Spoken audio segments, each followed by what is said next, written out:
Okay, everybody. Hello, this is Jeff Viken, and we are not going live on Zoom chat because it says you do not have permission.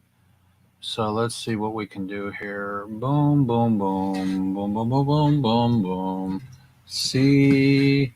And hello, StreamYard. Hello, Roku. This is Jeff Eichen. And we are going to try to get our Facebook alignment again and see if they'll give us a portal to perfection. And welcome, everybody. It's a beautiful day at the neighborhood, and I am going to go like that, and then boom, boom, boom, that. Um,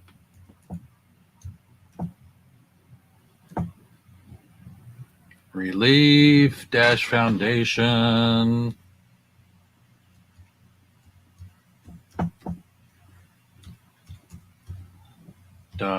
.org. Okay, so we are really excited to tell you that there was elections this week, and we're going to see if we can go live on our incredible Zoom chat here. Here we go. Okay, got it. Two times a charm. Everybody, I'm coming back. I'm coming back. Boom. Okay. So I'm going to share my screen, everybody, with y'all. And meeting is now streaming. And we are going to go share screen. And we are going to share screen. Boom. And we're going to go boom. And we're going to go into the zone of the home of the QuickTime. Here we go. Welcome, everybody. Episode 180.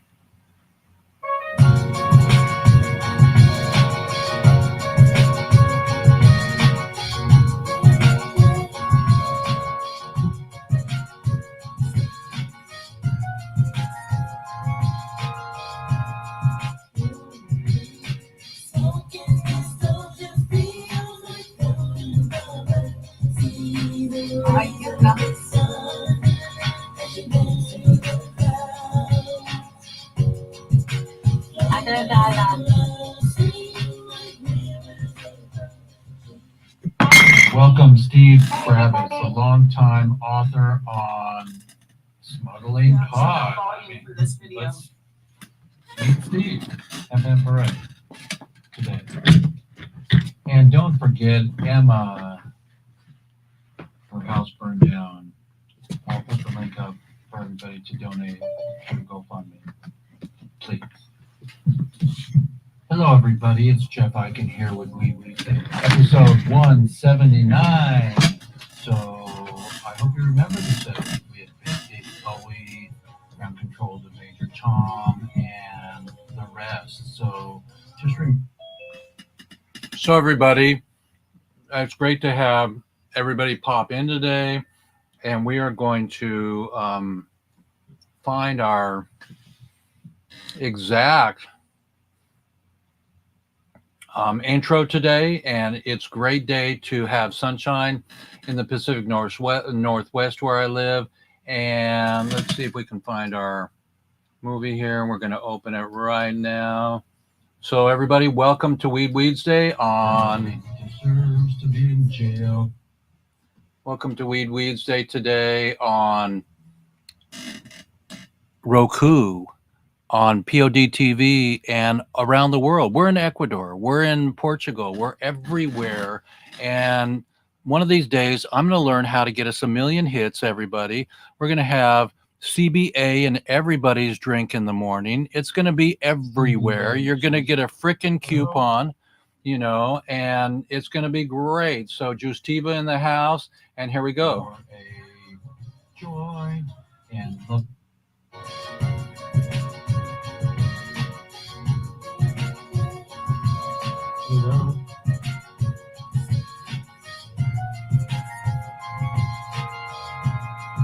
Still no volume.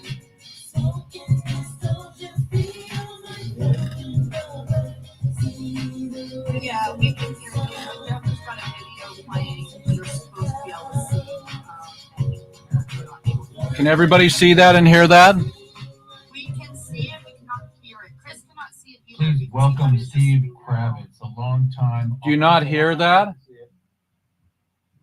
Do you not hear that, everybody? I heard a tiny bit, but before that, nothing at all. I don't know why we're not hearing it.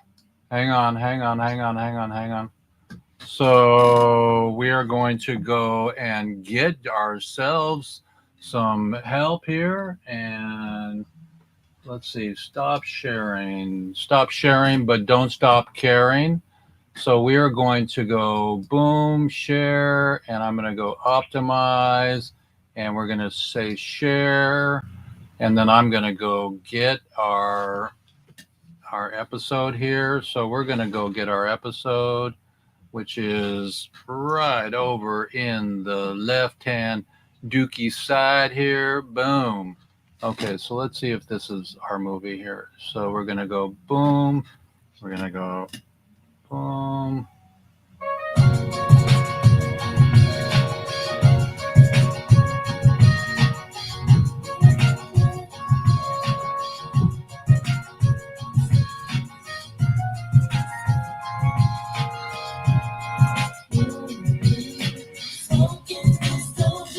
Thank you, Smokahontas, for your beautiful music. We can't wait to see you at our concert.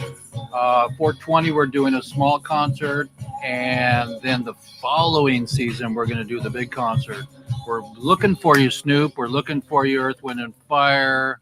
Please welcome Steve Kravitz, a longtime author on Smuggling Pod. I mean, let's meet Steve. Hemp Parade today. And don't forget Emma. So last week you all saw Emma. She had her house burned down. So we want to support everybody in our world that's Hello, having everybody. It's Jeff Eichen here with difficulties. Episode 179. So I hope you remember the 70s. We're actually episode 180. It's a little too much smoking for me this morning, but I got some really good wedding cake, everybody, and I'll show it to you. It's really cool what I got. Joy and love and light to all of you, and let's end this prohibition.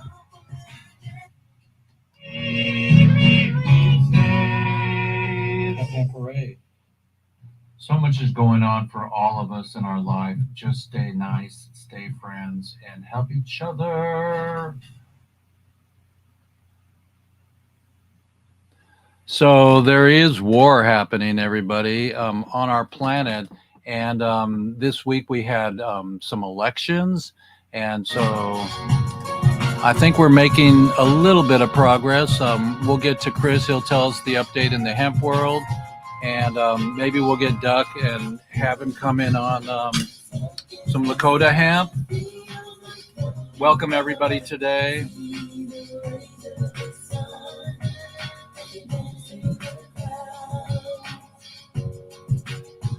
Just visualize peace, everybody, and all of our prisoners coming home. It's the best we can do when we're home, networking, mowing the lawn, feeding the children, taking care of autistic children, and trying to make sense of this all. This journey that we make and that we do is up to us to make our legacy and to make it happen in a great, grand, glorious way. Jeff Eichen here with WEEDSDAYS.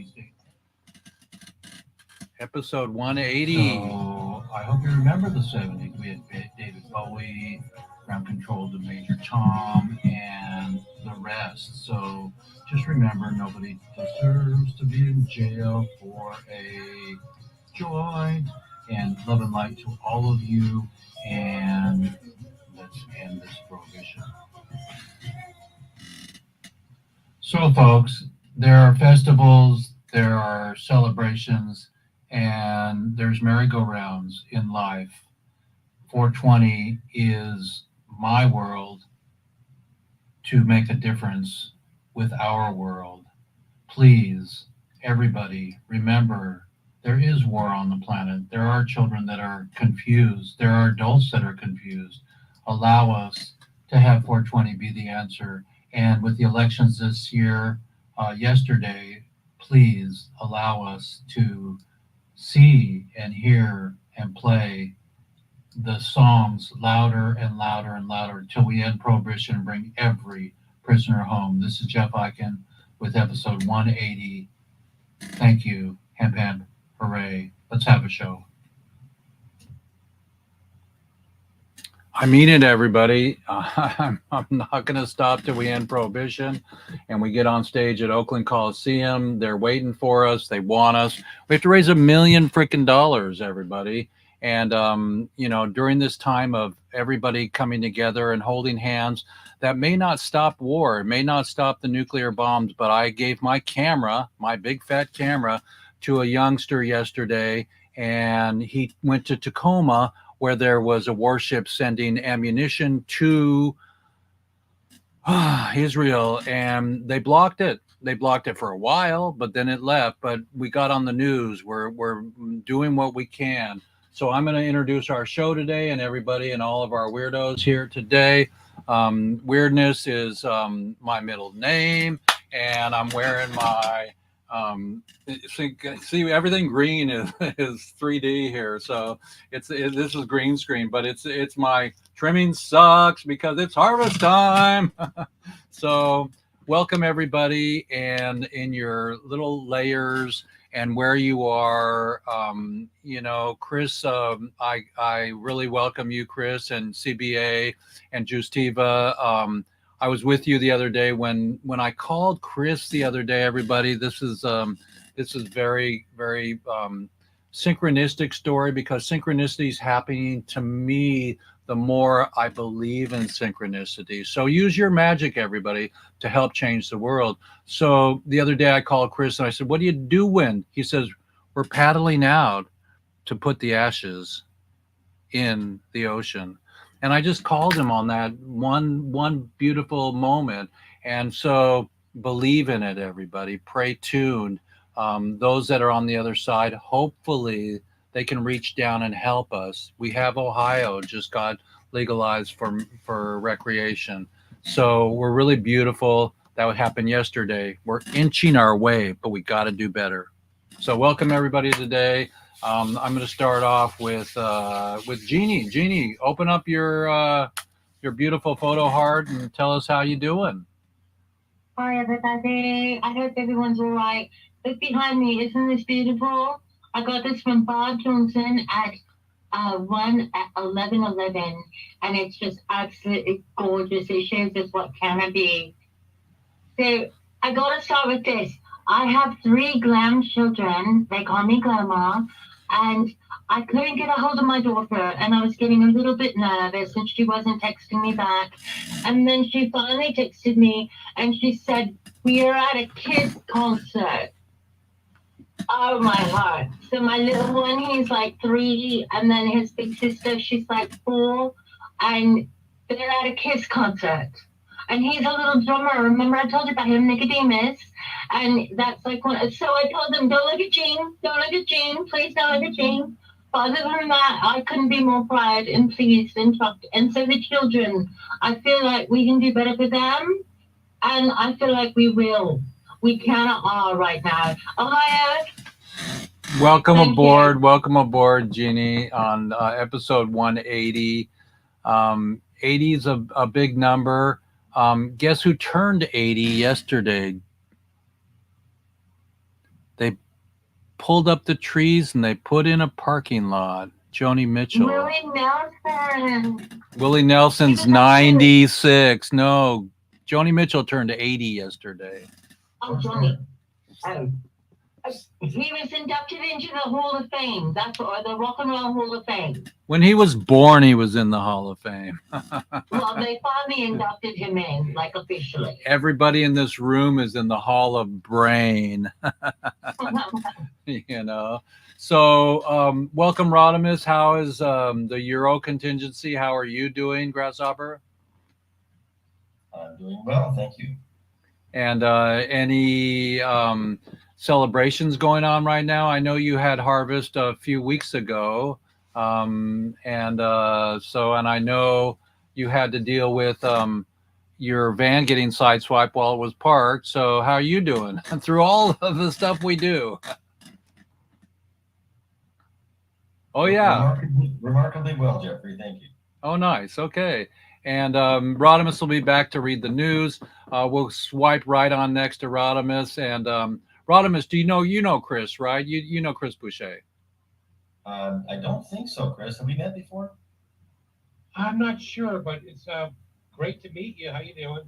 Good, thank you. I don't know anything about Chris, so can you tell me, well, or maybe Chris Jeffrey- Boucher and I, 40 years ago, must have been 40 or 30, at least 30. It was in Costa Mesa.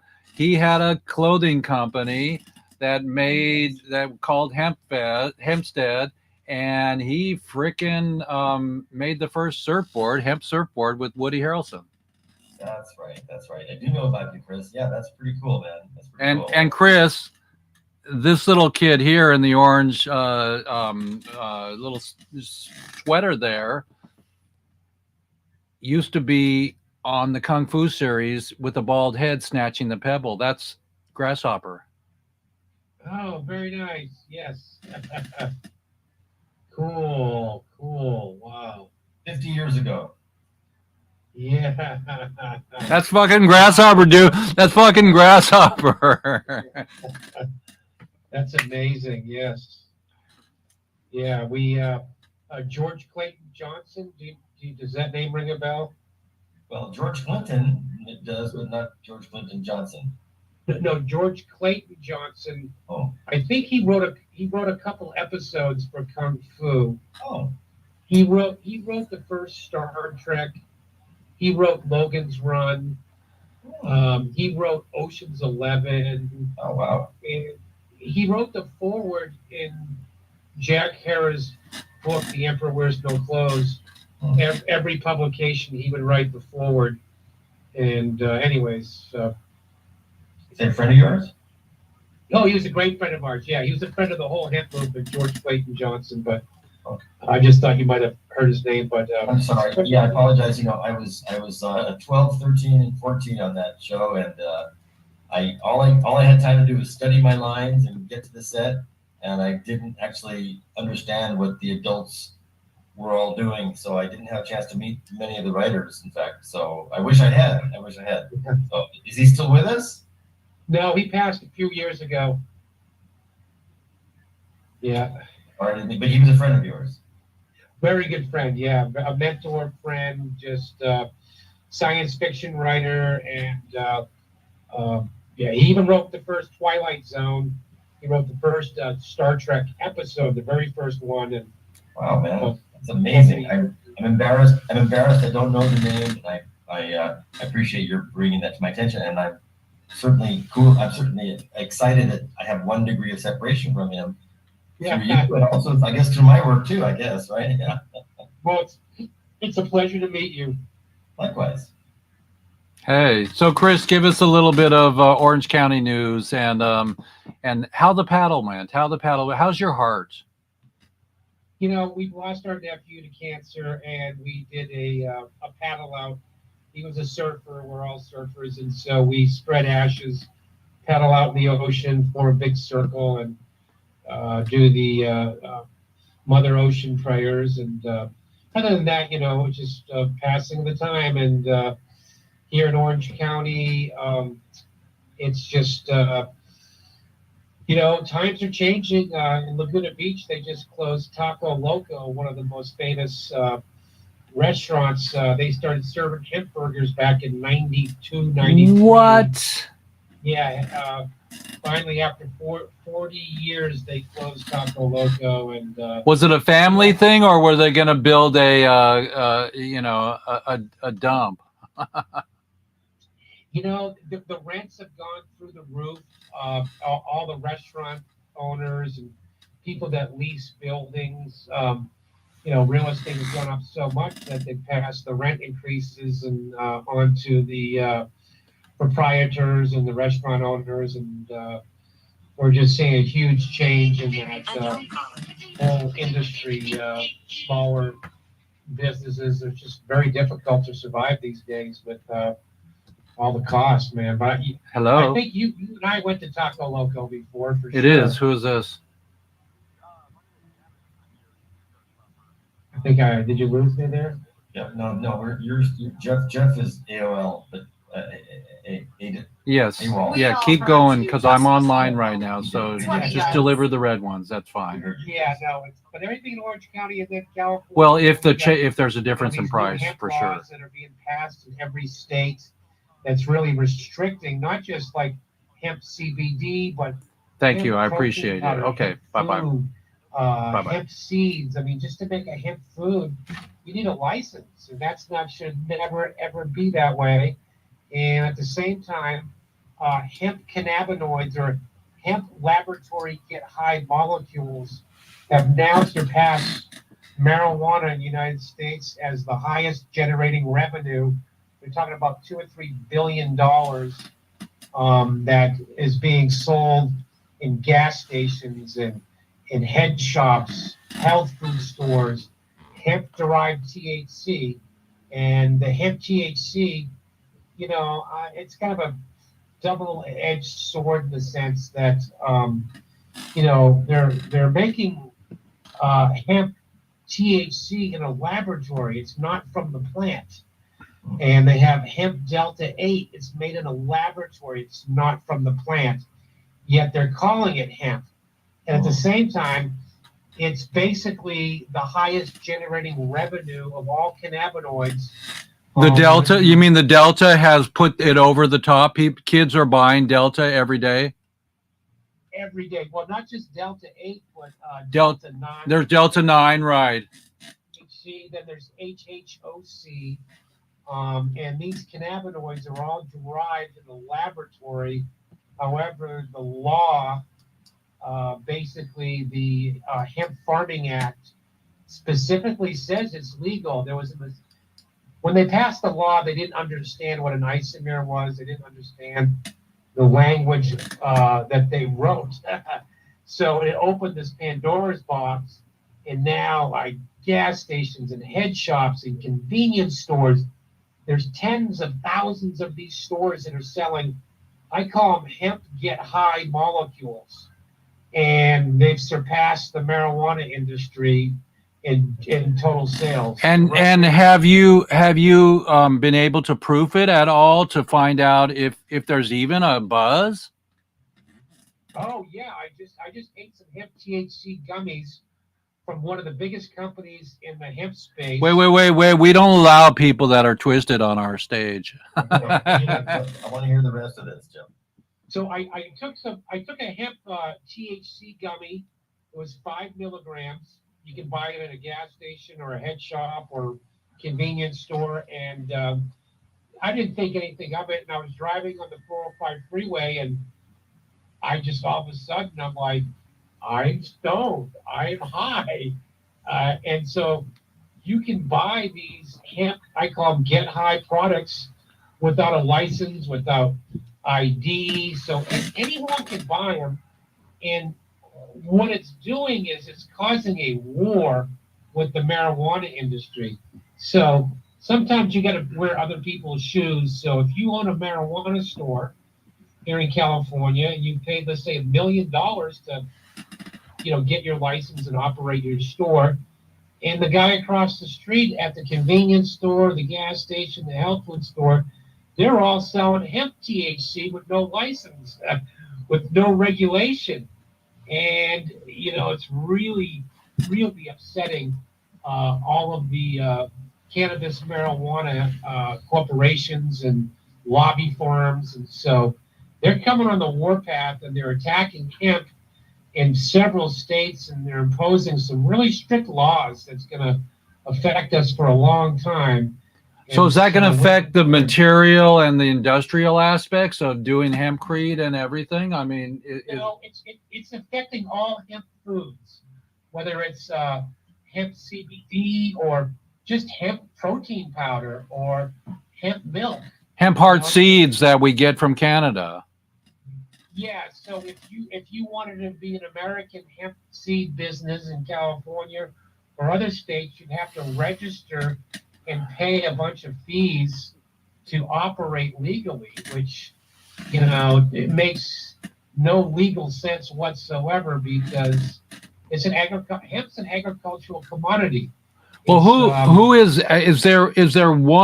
is there one office, one group of talking heads that started this and that are benefiting from it, that started the movement, the war? Yeah, so the main lobby group that has millions of dollars to pass laws is called CANRA, CANNRA. And I can forward you an article on CANRA. Okay. So CANRA is basically, what they did in Colorado, the new hemp law there, and other states, California, Florida, Virginia has the strictest hemp laws in the United States. Most hemp businesses went out of business in Virginia because they passed the most restrictive hemp laws in the states, in the United States. So it's affecting the hemp food business. That's what I'm saying. The get high hemp products, the THC, the Delta 8, it's legal. And hey, man, buy it, sell it, use it if it's legal. But the issue is that it's causing the hemp foods and the hemp juices to become very difficult to make. Is it a fraction of the price? Oh yeah, it's a fraction of the price. I mean, you can go into a marijuana dispensary and buy 10 milligrams of THC, and then you can walk across the street and buy 5 milligrams of THC, and all you got to do is take 2 gummies, and you get 10 milligrams. But there's no license, so it's pretty cheap when you look at the comparison. But And what about the ultimate health? Are we scared? I mean, is it not healthy, Delta 8 or 9? Well, they're analogs, so they're really not molecules. So what they're derived from, people are making CBD isolate, which is the white powder. It's 99%, CBD. It's a pharmaceutical product. However, if you add acetone and different acids to it, and you can convert it into Delta 8, you can convert CBD into THC. So there's all kinds of laboratory chemicals that you could use to convert this stuff. And some people are saying, oh, I'm extracting it out of the plant, but there's no way you can extract 0.3% THC out of a hemp plant. It makes no sense economically. You'd have to use, So how many companies, Chris? Chris? How many companies, Chris, are actually in charge of the revenues, rewards of this, and who are the police that are making sure that Delta 8 and Delta 9 products are healthy, not moldy, and proper, and not too intense? So like when you get in your car, it's unregulated. It's unregulated. Nobody is. That's why they're so upset, is that there's no regulation, so anyone can make it, and anyone can sell it. And it's causing, like I said, any kid in high school can go into the local gas station or head shop and buy this stuff without an ID, versus, it'd be like going into a liquor store and buying alcohol without an ID, and making alcohol, whiskey or beer without a license.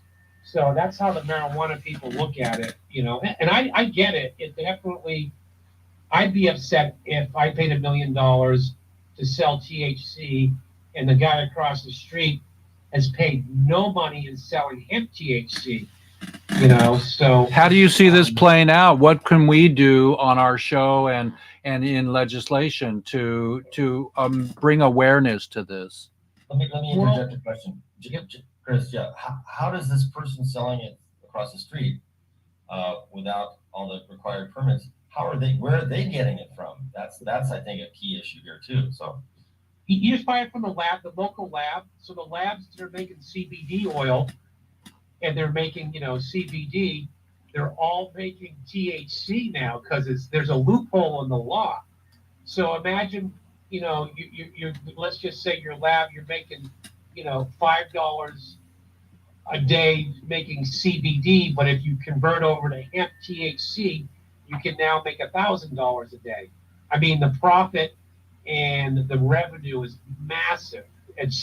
I mean, I can't even tell you, 90% of the CBD isolate that is made now is now being diverted to make hemp THC, Delta 8, HOC, it was an HOHC, whatever.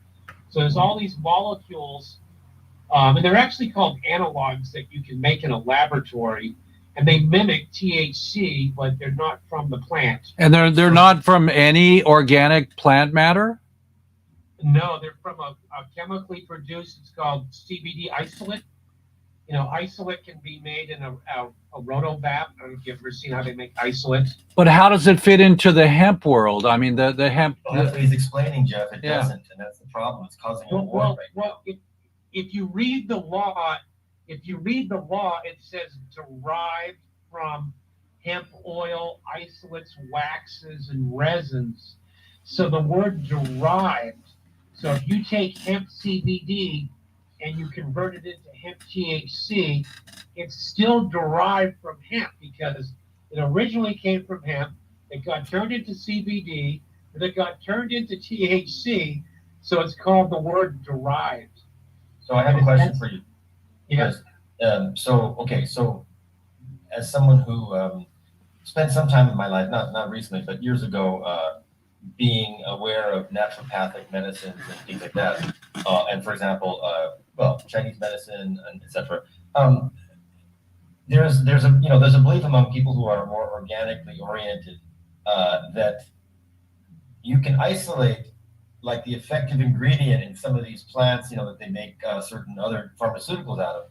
You can isolate that and give it to somebody, and it will have an effect, but it's not as good of an effect as when you actually have the plant with some of these other enzymes and proteins that are with the plant itself that actually make it assimilate in a more copacetic way with the body. So I'm asking a question, as a setup for a question to ask you. Is there actually, are people who are taking this isolated molecule, are they not, is the high from that or the physical effects of it somehow not as beneficial to the entire body because it's not coming along with the herbal aspects that are part of the plant version? Yeah, so exactly. It definitely, there's not enough science to say, well, how bad is it? So the THC is not coming from a resin off the actual plant. The THC is coming from a molecule that's called an analog, which is a laboratory. I kind of call it, I have a thing I call, they're calling it, it'd be like calling a vitamin C pill an orange. Hey, I'm gonna eat an orange and it's actually a vitamin C. And, it's not an orange. It's an extract from an orange.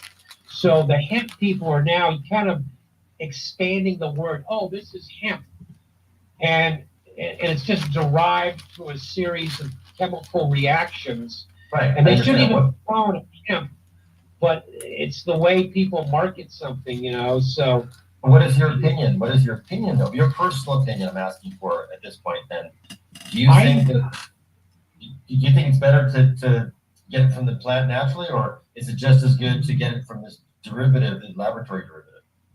Oh, I think just getting it from the plant is 1,000 times better because at least we have science. We know that the THC that comes from the cannabis plant, whether you cook it or you smoke it, it has a lot of published science behind it. However, when you make something in a laboratory and you mimic the THC molecule, there's no science that really I can wrap my head around to say, is this comparable or better? I mean, most people are going to go, I'm just going to go to the marijuana store and buy real marijuana. I'm not going to buy a hemp THC pill. However, when you look at the logistics across America, how many marijuana stores are there? And can people just pop in there and go buy their, marijuana, where if you go to the convenience store and you're buying, I don't know, a soda, you're buying beer, you're buying a candy bar, and there's THC right there. All the transactions are done in one place. So it makes it a lot easier to sell in mass quantity if you're selling, at a 7-Eleven or an AM PM or a pipe shop, head shop, Or the underage kids. Yeah. Oh yeah, I was in a head shop, a pipe shop, whatever we used to call them, head shops, about a month ago, and my friend owns it. I said, "Well, how's business?" I'm just getting the insight, and he says it's great. I can't keep his number one selling items in his store now are hemp THC and kratom, and people come in all day. And I asked him if he's had a problem with the cops. He says no.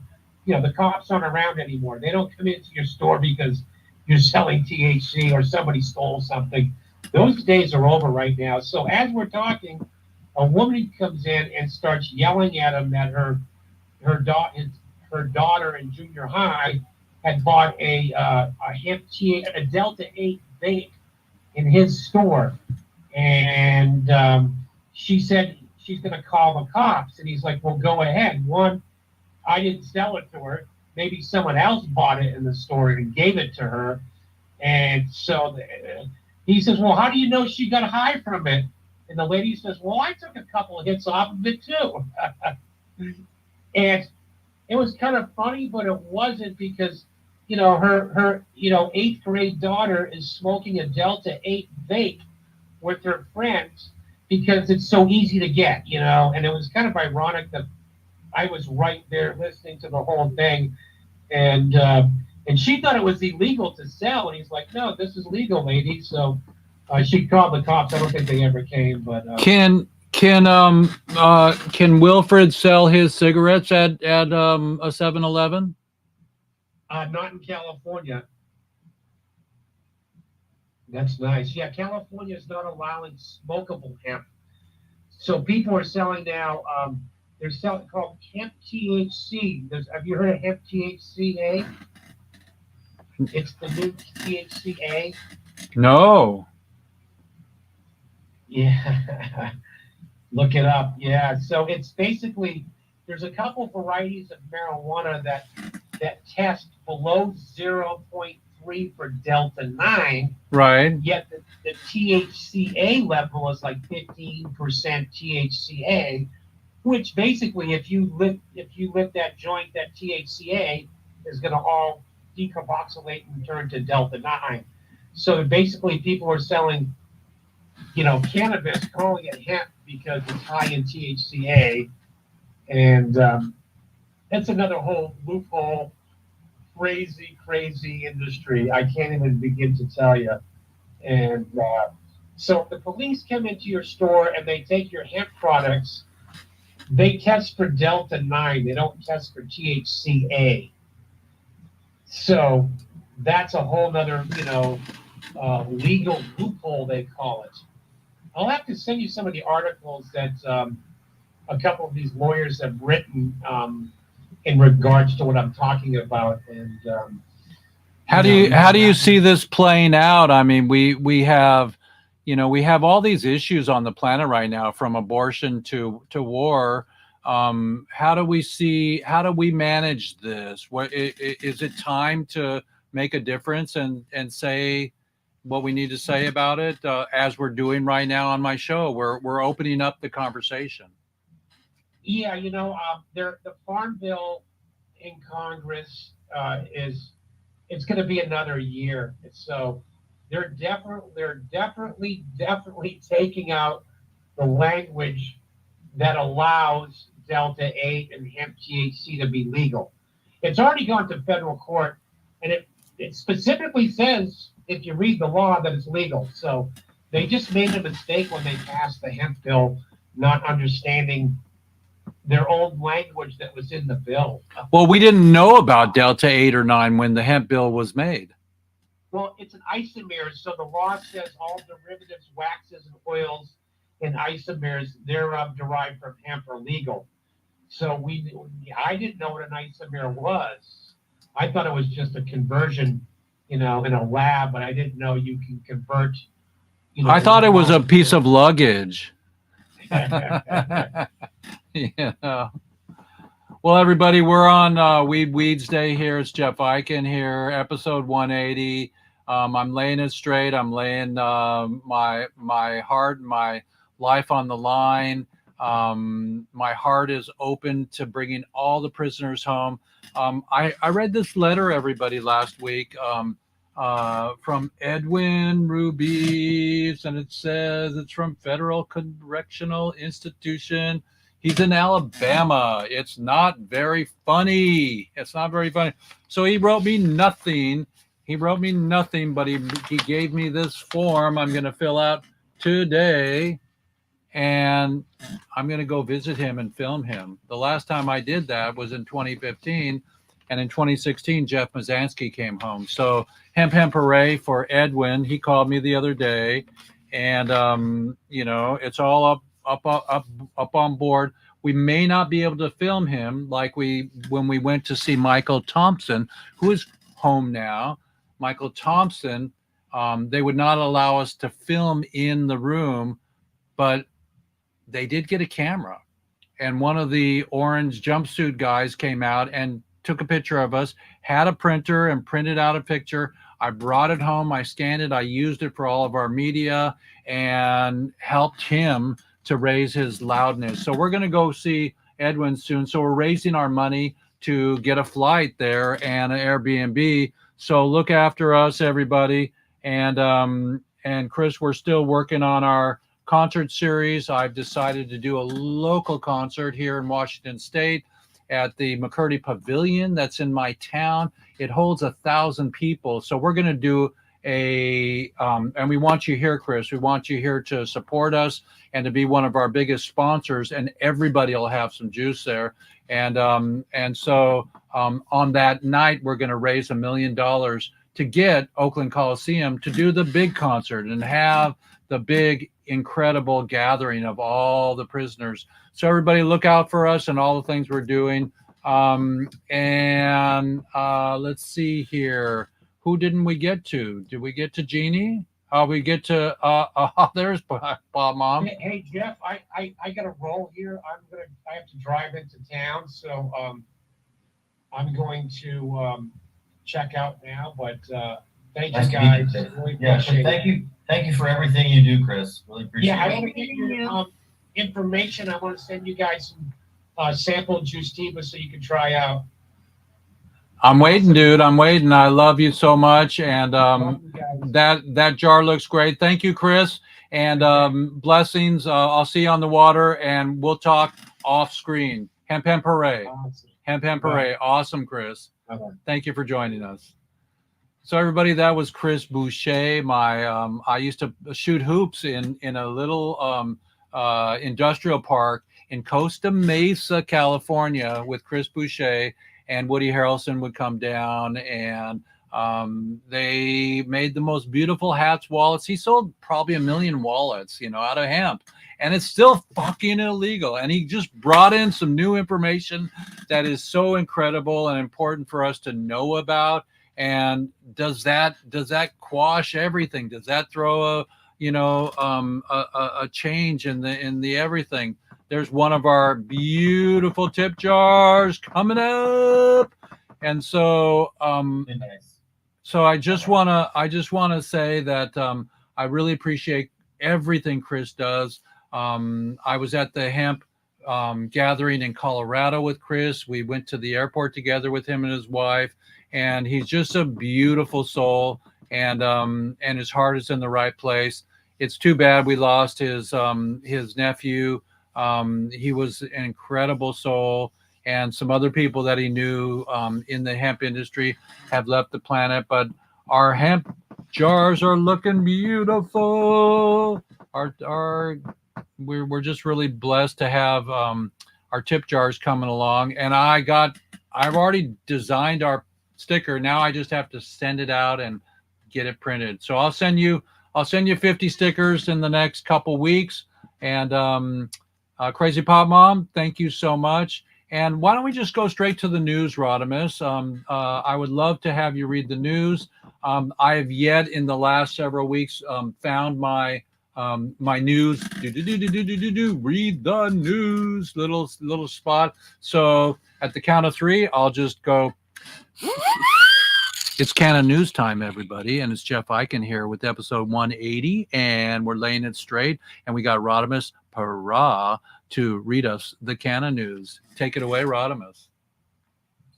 Hi. So let's see. Since marijuana was just legalized yesterday in Ohio, there's a bunch of questions that have now come up about that. So they looked into the balanced language and found where it clearly states that an employer is not required to accommodate an employee's use, possession, or distribution of adult use of cannabis.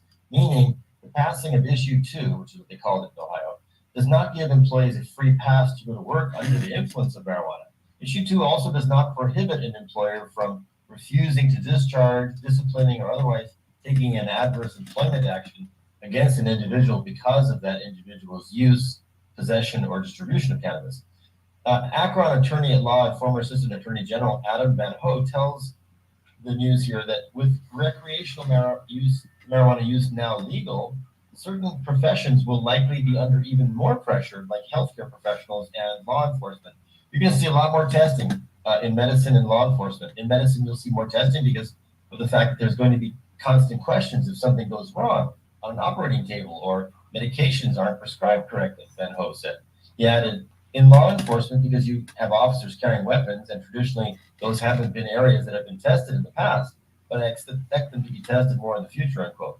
Another question with the passing now of Issue 2 is, what will the new law look like for drivers, and what possible penalties could those face for getting behind the wheel under the influence?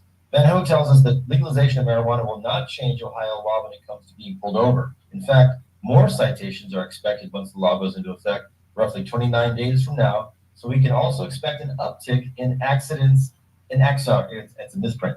It said accents, they meant accidents and DUIs. The concern is more people may think it's okay or safe to use marijuana and operate a vehicle. While law enforcement will likely gear up to crack down on OVIs, Van Ho says the state will need to retrain officers to better detect high drivers and upgrade drug testing equipment. That could include roadside, express urine testing, and other advanced field sobriety tests. There's been a lot of scare tactics. This is, I think, the same fellow talking, Van Ho. There's been a lot of scare tactics out there trying to say that this new law is going to make it harder for police to stop people. I think the exact opposite is going to happen, where we're going to have some officers being better trained in the detection of people who are high, and you're going to have people who maybe slipped through it before being pulled over and asked to give a field sobriety test. Since the technology for this type of speedy roadside testing isn't perfect and or fully developed yet, Van Ho says prosecutors and police officers will likely ask courts to issue warrants for impaired drivers to give urine or even blood samples in the near future. So if you're getting high in Ohio, don't drive. And if you're getting high anywhere, not just Ohio, but any high, don't drive, yo. Okay, blow. Right. So next up in Canada News, 1 year after setting into motion the most significant transformation in federal marijuana policy since 1970, the same politician who's used as a U.S. senator escalated the drug war to its apex has now, as president, laid the cornerstone for a stable and lasting legal marijuana industry. Love him or hate him, said Andrew Klein, Denver-based senior counsel at national law firm Perkins Cole, this industry should now show him some appreciation. That would be Mr. Joe Biden there in the White House. How it started. Drug reformers had low hopes for a Biden White House, and law and order hardliner, a law and order hardliner as a senator, Biden was routinely ridiculed on the 2020 campaign trail for refusing to adapt to changing attitudes about drug use. But his October 2022 declaration that a half century of federal marijuana prohibition was a, quote, failed approach is the most pro-reform statement from a sitting president. Biden's accompanying executive order for federal health regulators to expeditiously reevaluate the way the country regulates marijuana culminated with an August 29th recommendation from the U.S. Department of Health and Human Services that the drug be reclassified as a Schedule III controlled substance. The recommendation is the federal government's that marijuana has medicinal value. Legal experts say the U.S. Drug Enforcement Administration has no choice but to codify the recommendation, which would immediately relieve cannabis operators from Section 280E of the IRS code. Section 280E prohibits plant-touching businesses from taking normal business deductions on federal tax returns. So that's going to change now. Given that the recommendation appeared less than a year after the review process was launched, it is a clear indicator that the White House is taking drug policy reform seriously. A second Biden term, if it materializes, might trend toward interstate marijuana commerce and federal legalization, observers say. How it's going. As of mid-October, the DEA was evaluating that recommendation, the final step before the agency issues a proposed change to federal law. But even that hurdle now seems like a formality. The DEA has yet to contradict health regulators' recommendations on matters of science and health, and might lack the authority to do so, according to an analysis by the Congressional Research Service think tank. That means the DEA is likely to sign off on the HHS recommendations and issue a proposed rule change, possibly as early as the end of the year, predicted Howard Slamberg, a former top enforcement official at the FDA, who is now a partner at a Washington, D.C. based law firm, Arnold and Porter. He says, I don't think that will take terribly long. Who also correctly predicted that the HHS recommendation would come more quickly than many anticipated. They're wanting to get this done, he added. They'll have to wait. They'll want to have the final rule done certainly by 2024, and probably not too late in 2024, given the political cycle. That might mean that Biden, chief sponsor and lead agitator for the notorious 1994 crime bill that filled the nation's prisons with nonviolent drug offenders, could run for re-election with, quote, doing more than any other president to legalize marijuana, unquote, on his resume, which could be a key factor in cannabis-friendly swing states such as Florida, Ohio, and Pennsylvania. Sorry about that. Biden was not a friend of cannabis, said Aaron Miles, chief investigator of Chicago-based marijuana multi-state operator Verano Holdings Corporation. At one point, most recently, he was calling this a gateway drug. For this administration to embrace this as medicine is just massive. Massive, this guy says. What's next? Well, while drugs have been rescheduled and even descheduled in the past, the most relevant example being Epidiolex, the hemp-derived CBD-rich epilepsy treatment that the DEA classified as a Schedule 5 drug in 2018 before removing it from the Controlled Substances Act entirely in 2020. Experts agree that there is little precedent for rescheduling marijuana that would give a clear picture of what's to follow. It's totally fair to say it's unprecedented, said Jonathan Calkins, a drug policy researcher at Carnegie Mellon University in Pittsburgh. This is a botanical number one, say Klein and Perkins Cole. And number two, there has never been a nationwide marketplace for a drug that hasn't been approved by the FDA like this. Still, there's a generally agreed upon process that the rescheduling recommendation will follow from here, policy experts said. All right, well, skipping ahead here. Oh, what must still happen? Yet, as critics and skeptics point out, rescheduling is not legalization. Downgrading cannabis from Schedule 1 to Schedule 3, which permits doctors and DEA-licensed pharmacies to provide FDA-approved drugs such as anabolic steroids, ketamine, and Tylenol with codeine, might raise more questions than answers for an industry that largely operates independently of physicians and mainstream pharmacies. It may be a halfway victory for the industry, quote unquote, if suddenly federal authorities insist that doctors must prescribe marijuana like other drugs, observed Joshua Horn of Philadelphia headquartered law firm Fox Rothschild. Another complication would be a new president at the White House. It is possible that Biden, whose approval rating stood at 42% in August, according to research firm Gallup, and who is neck and neck with former President, what's his name, in most presidential polling, could lose his re-election bid. As president, Trump was mostly hands-off, granting the cannabis industry no favors while generally leaving state legal marijuana alone. And although neither that guy with orange hair nor his distant rivals for the Republican nomination have made marijuana a 2024 campaign issue, with reform now more closely associated with Democrats, whomever becomes president might choose to use their power to change course yet again. And that's the news of cannabis today. Oh, wow.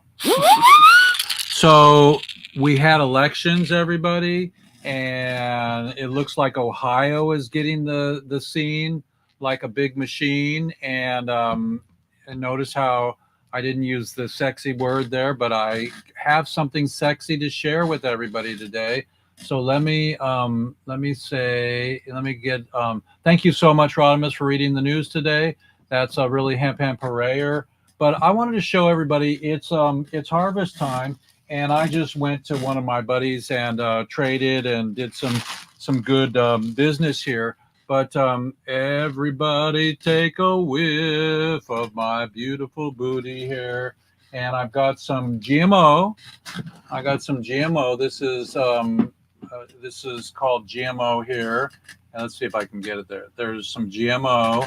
And then I've got some wedding cake here. Wedding cake, you know. I normally don't bring this out on stage here, but it's harvest time. And I've got my Trimming Sucks t-shirt on. So look at that, everybody. How many fingers was, remember we used to get a lid and you go, how many fingers? Look at that, baby. Is that a 5-finger lid?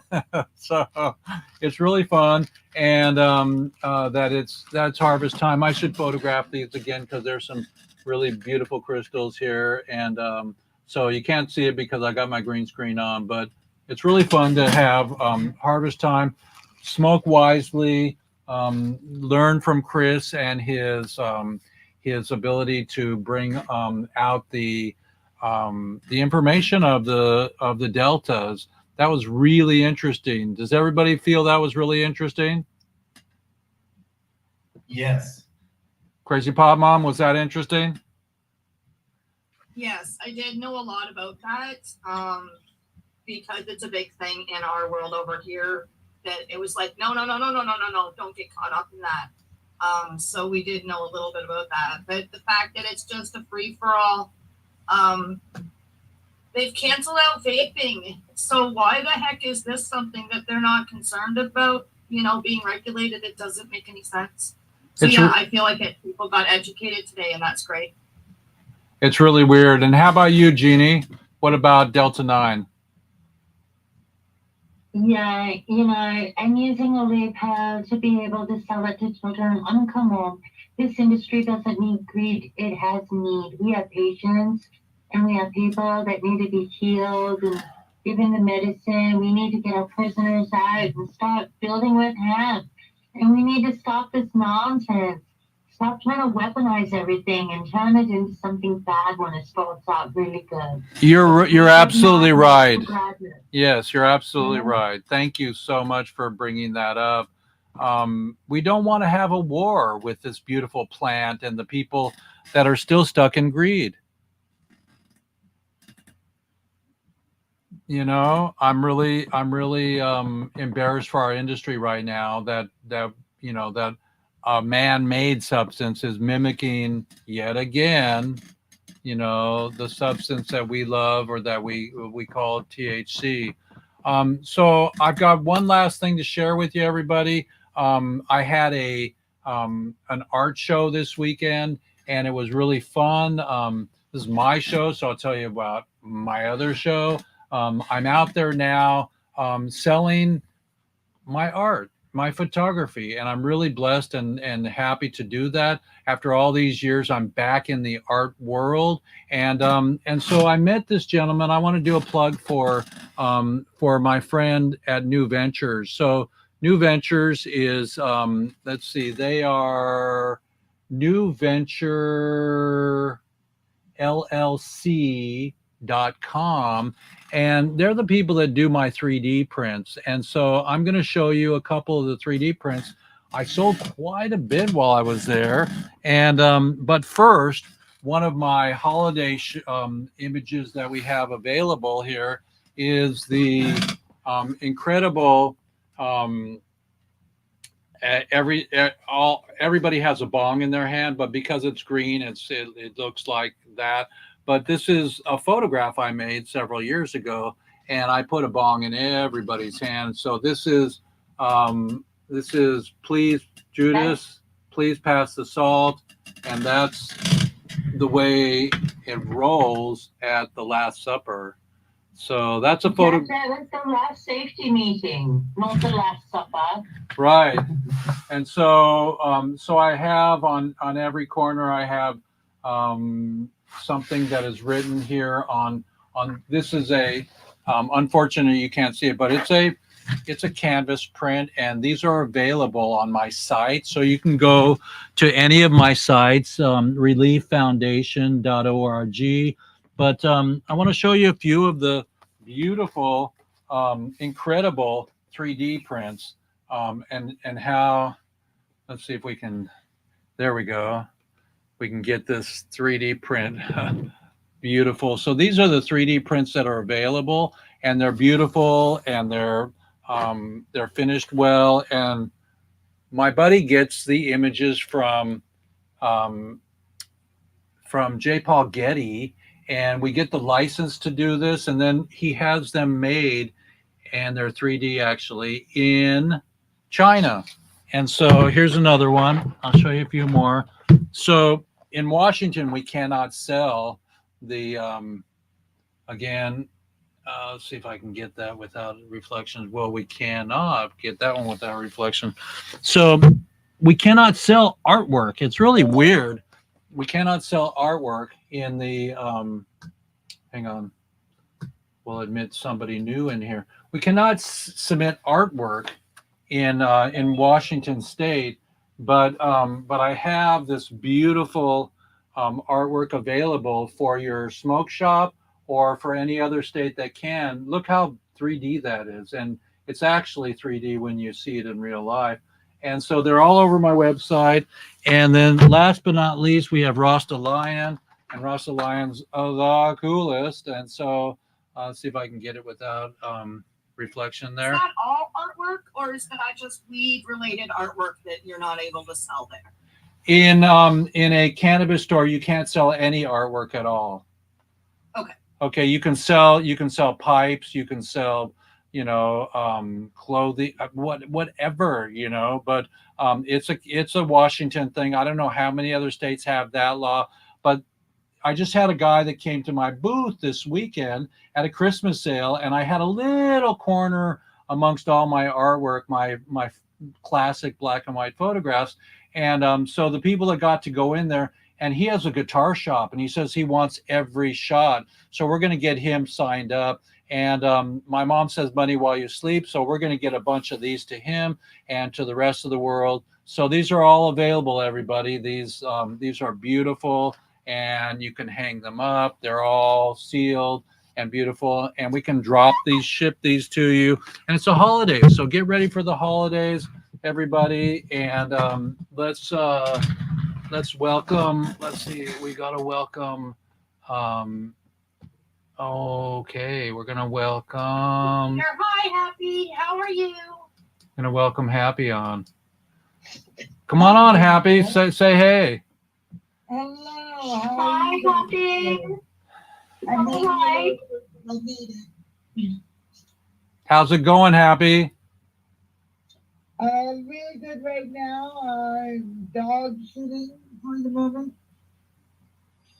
You're dog sitting, and does the dog have CBD treats? Yes, we just got a package of CBD treats in the mail, and it was like Christmas. We got gummies and everything. That's pretty cool. That's pretty cool. Well, we're really blessed to have you on. Do you have any updates or you want to say a shout out to any of the prisoners?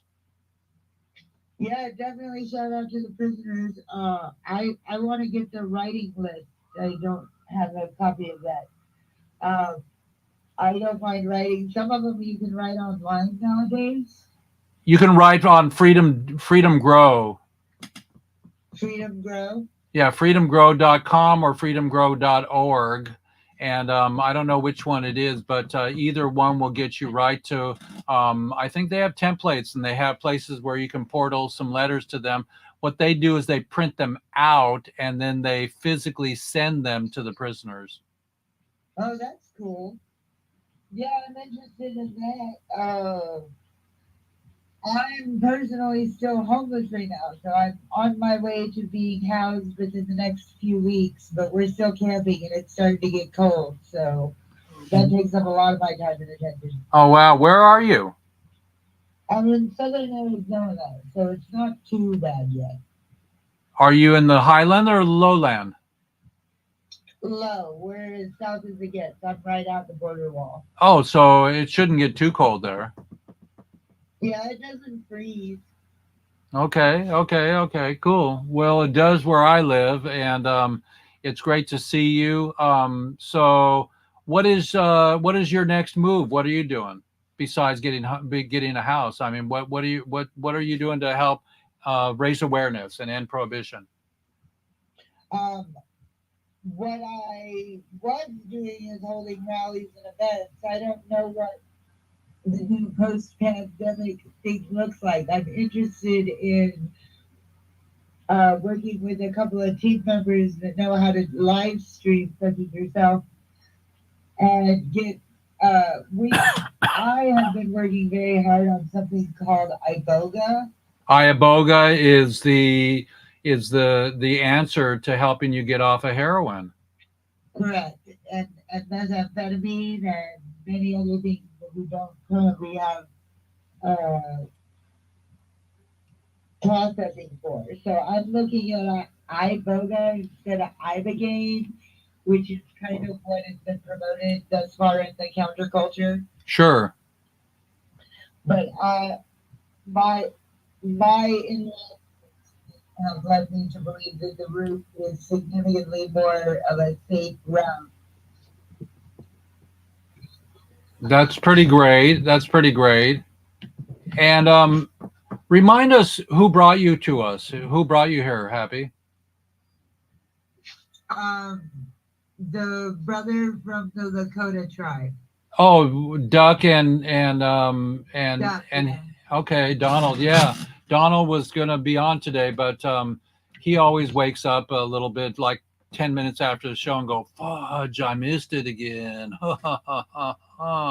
So remember, everybody, we've been on for an hour. We're going to get off right now. It's 1:11, and trimming sucks. And welcome aboard, all you beautiful ladies. And Rodimus, thank you. And Chris Boucher, thank you for today. So stay close with us. You're welcome to I Am Me and to find me after hours. Happy.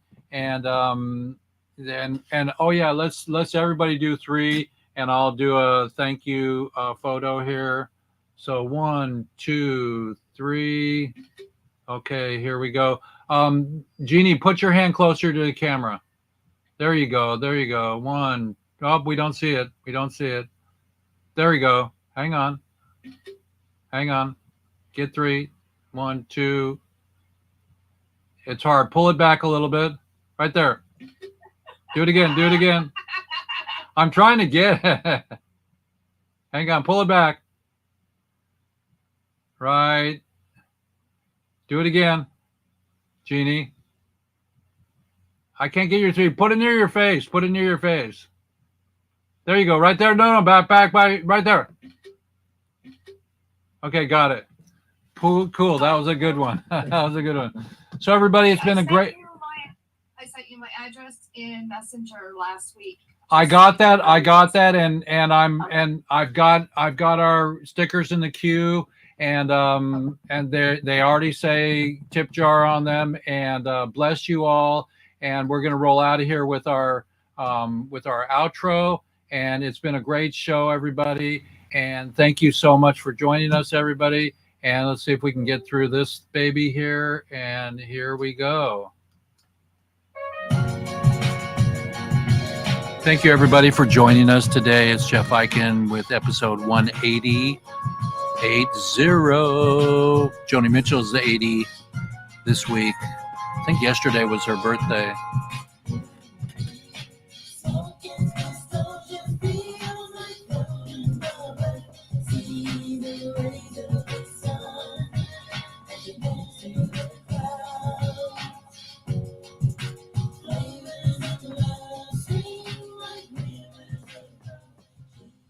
Please welcome Steve Kravitz, a longtime author on Smuggling Pod. I mean, let's meet Steve. Hemp Parade today. And don't forget Emma. Her house burned down.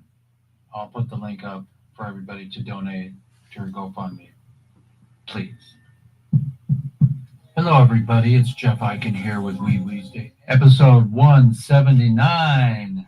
So, Actually, I hope you remember the 180. 70s. We had David Bowie, Ground Control to Major Tom, and the rest. So just remember, nobody deserves to be in jail for a joint.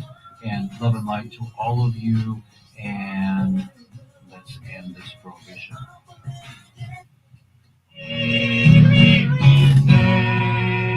Happy parade. So much. That's all I got for you today, everybody. It's been really a blessing to have you here in the studio.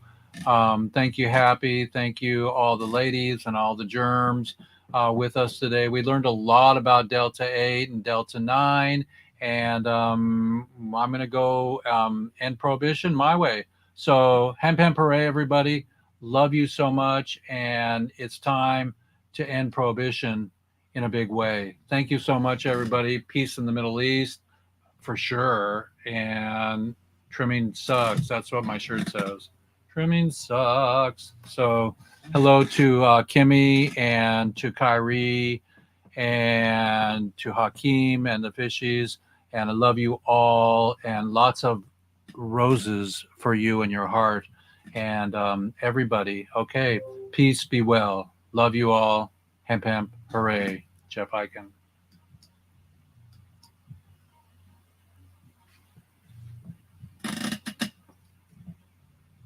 So everybody, we are still rolling here on our StreamYard. So we're loving it up here, and we're loving you up. And let's see if we can get back onto StreamYard here in a good way.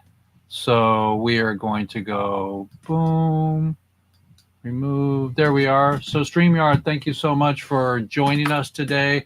And Roku station, thank you so much. And our YouTube station, everybody out there in glorious 420 world, just remember, we're ending Prohibition our way, and we're making noise in the universe. Okay, so I believe in quantum.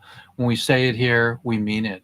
Okay, so nobody deserves to be in jail for a plant.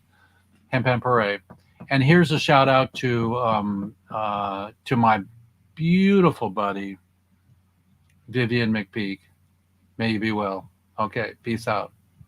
From Hempfest.